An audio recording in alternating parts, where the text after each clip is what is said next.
ये जो ईदगाह मैदान है आजकल का नहीं है। 1898 से ब्रिटिश का रूल का तब से ही है।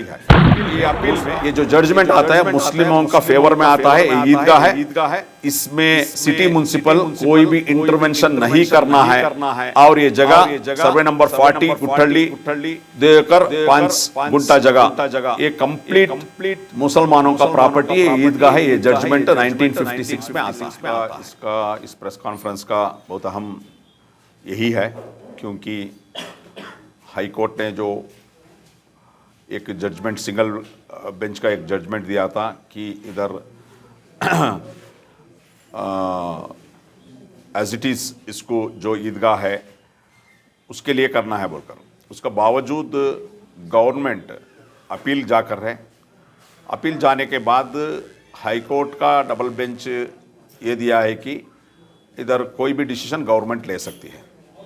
तो इसलिए आज का मीडिया का माध्यम से हम सरकार को ये बताना चाहते हैं क्योंकि ये जो ईदगाह मैदान है आजकल का नहीं है। 1898 से ब्रिटिश का रूल्स का तब से ही है। दूसरा 1938 का मैसूर प्रोविजन स्टेट यानी ब्रिटिश का रिकॉर्ड का मुताबिक ये मुस्लिम्स नमाज के लिए यूज़ किया हुआ जगह है। तो हम लोग को मालूम है 1991 प्लेसेस ऑफ वर्शिप एक्ट का मुताबिक 1947 अगस्त 15 में जो भी वर्शिप का प्लेसेस हो, चाहे वो मंदिर हो, मस्जिद हो या कोई भी प्लेसेस, एज इट इज़ वो रहना है। उसको बदलने का, ट्रांसफ़र करने का, ओनरशिप ट्रांसफर करने का, अल्टर करने का कोई हक किसी सरकार को नहीं है। ये 1991 वर्शिप एक्ट यानी कि 1947 में उधर ईदगाह था, नमाज हो रहा था, सबको मालूम है, तो इसलिए एज इट इज़ रहना है। नंबर 2, इसमें ये प्रॉब्लम कब शुरू हुआ?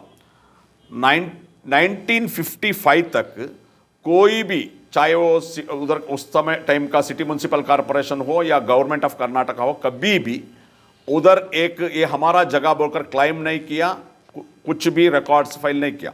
ये शुरू होता है 1955 में।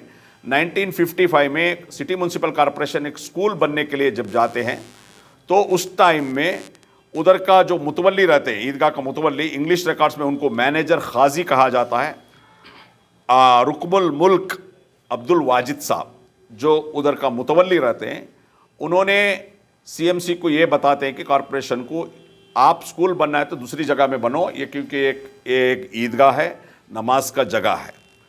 और उसके बाद कॉरपोरेशन ने स्कूल बनने के लिए तैयार होते हैं यानी कंस्ट्रक्शन को आ जाते हैं। तब उस टाइम का जो खाजी साहब उधर मुंसिफ कोर्ट में एक शूट फाइल करते हैं इंजेक्शन के लिए, क्योंकि ये बताते हैं कि ये मुस्लिम्स का ईदगाह है, इधर स्कूल नहीं बनना है, दूसरे जगह में बन सकते हैं। ईदगाह का जगह में जो इंटरवेंशन नहीं करना है बोलकर एक मुंसिफ कोर्ट में खाजी साहब जो जाते हैं तो उस जजमेंट वो उसका जो अपील जो है खारिज होता है, यानी कि म्युनिसिपल काउंसिल का फेवर में होता है। उसके बाद 1956 में नंबर 643 1956 में खाजी साहब प्रिंसिपल सिविल कोर्ट बेंगलोर में इसको अपील जाते हैं, फर्स्ट अपील में ये करते हैं। ये अपील में ये जो जजमेंट आता है मुस्लिमों का फेवर में आता है, ईदगाह है, इसमें सिटी म्युनिसिपल कोई भी इंटरवेंशन नहीं करना है और ये जगह सर्वे नंबर 40 गुठली देकर 5 गुंटा जगह ये कंप्लीट मुसलमानों का प्रॉपर्टी है, ईदगाह है। ये जजमेंट 1956 में आता है। तो ये 1956 में मैं बताना चाहता हूँ, जो भी हमारे वीडियो देख रहे हैं, ये न्यूज़ देख रहे हैं, ये उस टाइम में कांग्रेस का हुकूमत था और सिटी कॉरपोरेशन इसको चैलेंज करते हुए सेकंड अपील जाता है मैसूर हाई कोर्ट को। उस जमाने में कर्नाटका हाई कोर्ट है, मैसूर स्टेट का मैसूर हाई कोर्ट को जाता है। मैसूर हाई कोर्ट में भी जजमेंट आता है कि ये ईदगाह है और ईदगाह बोलकर कंफर्म कर जजमेंट आता है। इसमें खामोश नहीं होते सिटी कॉरपोरेशन। उस टाइम में कांग्रेस का हुकूमत होता है, कॉरपोरेशन में भी कांग्रेस का हुकूमत रहता है। वो लोग सुप्रीम कोर्ट को अपील जाते हैं 1962 में 479/1962 सुप्रीम कोर्ट को जाने के बाद सुप्रीम कोर्ट में 2 साल इसका बहस होता है। उसके बाद 64 में सुप्रीम कोर्ट एक जजमेंट आता है फाइनली ऑन 27/1/1964। वो जजमेंट में क्या क्या पॉइंट जजमेंट में आता है? नंबर 1, वो जजमेंट कहते हैं कि ये जो जगह है ये बहुत पुराने सालों से ये जगह मुसलमानों का है।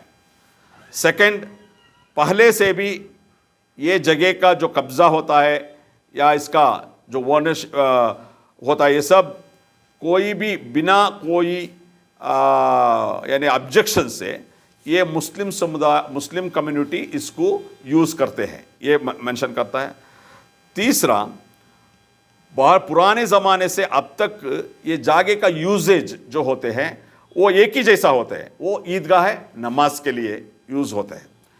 और सिटी म्यूनसिपल जो भी अब तक का जो भी उनका आर्गुमेंट था, वो सब उनका अपील था, उनका पूरे को खारिज करके मुस्लिम का फेवर में वो जजमेंट आता है। और सीएमसी जो उनका ओनरशिप या उनको यूजेज के लिए कोई भी डॉक्यूमेंट सुप्रीम कोर्ट को नहीं देते हैं। उसलिए वो बहुत यानी कि बहुत स्ट्रेस करके सुप्रीम कोर्ट बोलता है जो city municipal corporation supreme court को गया है जगह का ओनरशिप का क्लेम करते हुए या यूजेज का क्लेम करते हुए, सुप्रीम कोर्ट बोलता है कोई भी डॉक्यूमेंट सीएमसी ने नहीं दिया है। और इसको और एक बताते हैं, ये खाजी साहब का बरियल ग्राउंड बोलकर रिकॉर्ड है, इसमें ये इनाम ज़मीन नहीं है, सुप्रीम कोर्ट का जजमेंट है। यानी इनाम ज़मीन नहीं है तो कोई भी सरकार को इसको क्लेम करने का कोई हक नहीं रहता है। और 1938 से 1947 तक इस जगह में अलग अलग टाइम बीइंग के लिए वगैरह करने के लिए लाइसेंस दिया हुआ रिकॉर्ड्स है। सुप्रीम कोर्ट का पेज नंबर 7 में, और ये जगह में ईदगाह और उससे पहले कब्रिस्तान था बोलकर ये सही है बोलकर आता है। 1938 का एक डॉक्यूमेंट के मुताबिक एक ईदगाह था इधर, ये ईदगाह का जो डॉक्यूमेंट 1871 से ही आ रहा है बोलकर वो भी क्लियर किया है। सुप्रीम कोर्ट बहुत वेरी क्लियर बताता है सीएमसी कोई भी विटनेस या डॉक्यूमेंट्स इसमें नहीं दिया बोलकर। और दूसरा एक क्लेम हमारा रेवेन्यू मिनिस्टर अशोका बोले थे ये जगह के बदले में दूसरा जगह दिया है, वो भी वो जजमेंट में आता है। दूसरे जगह कब्रिस्तान का दूसरा जगह, ये 2 एकड़ का अलावा भी उधर जगह था, कब्रिस्तान यूज होता था, उसका बदले में कब्रिस्तान दूसरा दिया हुआ है। ये ईदगाह का जगह ही है, क्योंकि वो जो अल्टरनेट जगह दिया है भी इसको भी कोई भी लिंक नहीं है, ये ईदगाह है बोलकर वो सीएमसी का जो भी क्लेम है उसको खारिज करता है। दूसरा एक अहम पॉइंट है 1965 में 1965 में मैसूर स्टेट बोर्ड ऑफ वक्फ का गेजेट नोटिफिकेशन होता है। उस गेजेट नोटिफिकेशन नंबर 137 में ये ईदगाह सुन्नी चामराजपेट सर्वे नंबर 2 एकड़ 5 गुंठा जगह बोलकर रिकॉर्ड होता है। नॉर्मली आपको मालूम है, क्योंकि जो वक्फ का जगह होते हैं, वक्फ का जगह का जो बेस जो है वो नोटिफिकेशन है, गेजेट नोटिफिकेशन है। ये रेवेन्यू मिनिस्टर को मालूम होना चाहिए था कि गेजेट नोटिफिकेशन हो गए। आज तक अभी पूरा रिकॉर्ड आप चेक करेंगे, जो गेजेट नोटिफिकेशन का बुनियाद पर ही रिकॉर्ड होता है, चाहे लेटेस्ट जो आरटीसी हो या पहले पुराना जो क्या था आरटीसी से पहले पढ़नी वगैरह जो भी था, वो सारे भी किधर से होता है, उसका जो बेस जो होता है गेजेट नोटिफिकेशन होता है। तो ये सब रखते हुए इसका बाद और एक आप भी दे सकते हैं। 1979 में सीएमसी इस जगह में कुछ बिल्डिंग बनने के लिए जो लाइसेंस को मांगे तो उस टाइम का मुतवल्ली और कमेटी उस टाइम में लाइसेंस भी देता है, 1981 में इसको रिन्यूअल भी करके देता है। तो आज हम ये मेजर इसमें जो फॉल्ट जो है कांग्रेस का हुकूमत टाइम का है, क्योंकि कांग्रेस का हुकूमत रहने के बावजूद भी ये सुप्रीम कोर्ट को सीएमसी जो गया, हाई कोर्ट सुप्रीम कोर्ट सब कांग्रेस का हुकूमत में टाइम कांग्रेस का हुकूमत सीएमसी में भी था। तो आज जो इसमें मुजरिम नंबर 1 ये जो इश्यू बनाने के लिए मुजरिम नंबर 1 कांग्रेस है, उसका बाद बीजेपी आता है। तो बीजेपी सरकार को हम अपील करते हैं क्योंकि गणपति बिठाना ये सब सरकार का काम नहीं है। सरकार का काम लोगों का जो भी इश्यूज है उसको एड्रेस करना है। आज हाईकोर्ट आपको एक परमिशन दिया होगा, हम अपील करते हैं ये गणपति बिठाने का काम नहीं करना है, क्योंकि ये इतने सालों से नमाज किया हुआ जगह है। और हम अपील करते हैं हमारे हिंदू भाइयों से, ये ख़बरस्तान भी है। क्या मैं पूछना चाहता हूँ, क्या ख़बरस्तान में गणपति बिठाने को आपको मंजूर है? ये भी हम पूछना चाहते हैं, क्योंकि बहुत सारे जगह है आज़ादी के बाद गणपति बिठाने का आलेकर है, सब रेस्पेक्ट करते हैं, कोई कम्युनिटी उसको रेस्पेक्ट करता है, कोई भी इनकार नहीं है। स्कूलों में बिठाते हैं उसको भी, कोई भी मुसलमान, कोई भी मुस्लिम तंजीम ऑब्जेक्शन नहीं किया। हम इसलिए बता रहे हैं कि उधर पीस हो, अमन हो, एक रेस्पेक्ट हो, जो फीलिंग्स उनका, तो इसलिए ये काम नहीं करना है। ये हम सरकार से अपील करते हैं। हम अपील करते हैं, कांग्रेस जो गलती किया वो गलती आप नहीं करना है। आप ये करोड़ मुसलमानों का हक में एक बेहतरीन फैसला देना है। अगर एक वादे के लिए अगर ये हुकूमत का जगह बोलकर, हुकूमत का कोई क्लाइम नहीं है, उसका बावजूद भी पावरफुल है हुकूमत अगर ये हमारा ही है बोलकर क्लाइम किया, तो भी हम अपील करते हैं 1 करोड़ मुस्लिम्स का जो फीलिंग्स को रेस्पेक्ट करते हुए ये जगह परमानेंटली मुस्लिम कम्युनिटी को ग्रांट करके देना है। क्योंकि आप आरएसएस के जितने भी जो इंस्टीट्यूशन को, अलग अलग तंजीमों को, मठों को आप एकड़, बहुत कितने की एकड़ जगह तो आप ग्रांट करते हैं। ये पूरा मुसलमान अपील करते हैं 2 एकड़ ग्रांट करो, ख़त्म हो गया, ये वंस पर ऑल ये कंप्लीट हो जाता है। ये हमारा क्योंकि पिछले 4 साल से जो है वहाँ पर मुस्लिम एमएलए रहा कर रहे हैं।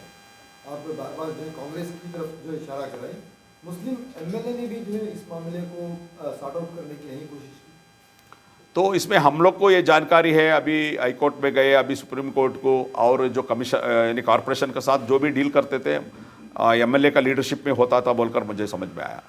तो इसमें क्या है, इसमें प्रॉब्लम कब से शुरू हुआ मैं बताया, 1955 से बताया। वो सभी टाइम में कांग्रेस का हुकूमत था।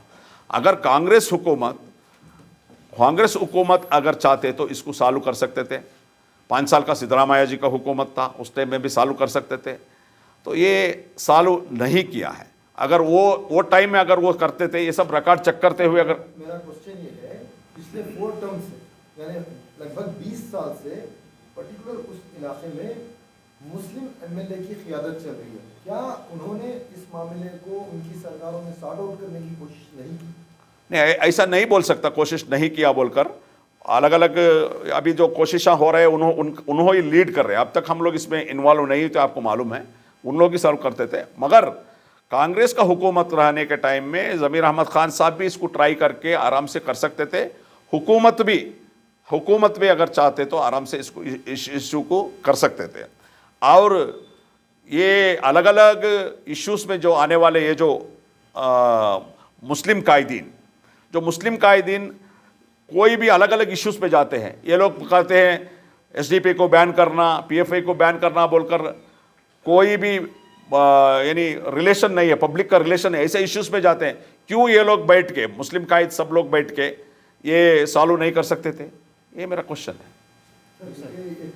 एक ऐसी